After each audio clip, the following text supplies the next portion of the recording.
కథా స్రవంతి. రోలొచ్చి మద్దెలతో మొరపెట్టుకున్నట్టు సామెత. ఆ సామెత ఏమిటో, దాని కథ ఏమిటో విందాం. రోలు మొర మద్దెల చురచుర. రచన శ్రీ పట్రాయుడు కాశీ విశ్వనాథం. వినిపిస్తున్నది పప్పు భోగారావు.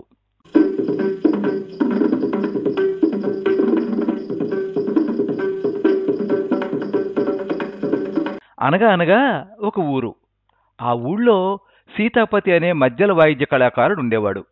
నిత్యం కార్యక్రమాల్లో పాల్గొంటూ తన అసమాన ప్రతిభతో అందరి మెప్పు పొందేవాడు. వారిచ్చిన డబ్బుతో జీవనం సాగించేవాడు.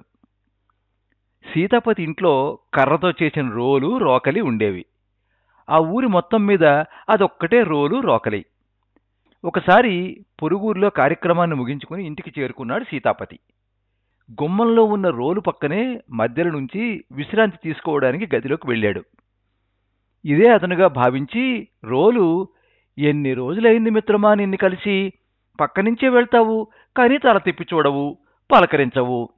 నీ పని బాగుంది, రోజుకో ఊరికి షికారు చేసి వస్తున్నావు. నేను ఊరు దాటలేను. అయినా ఎన్ననుకుని ఏం లాభం, చేసుకున్న వారికి చేసుకున్నంత అంది నిట్టూరుస్తూ. ఏమైంది మిత్రమా, అంత బాధపడుతున్నావు అని అడిగింది మధ్యల.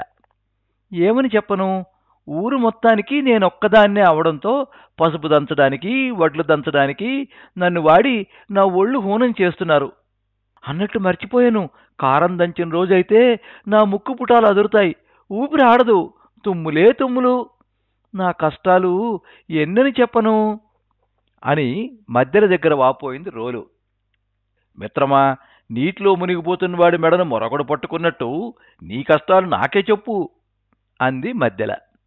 ఎందుకలా అన్నావు అని అడిగింది రోలు. నీకు ఒకవైపే వాయింపు, నాకు గోపలు గుయ్యేమన్నట్టు రెండు పక్కలా వాయింపే. ఆ శబ్దాన్ని నేను భరించలేకున్నాను, నేనెవరితో చెప్పుకోను అంది మధ్యల బాధగా. రోలొచ్చి మధ్యలతో మొరపెట్టుకోవడం అంటే ఇదే అని పకపక నవ్వింది రోకలి. నాటి నుంచి ఈ జాతీయం వాడుకలోకి వచ్చింది. ఈ కథలో ఎన్ని సామెతలున్నాయి అనేది కామెంట్స్లో మర్చిపోకుండా రాస్తారు కదూ.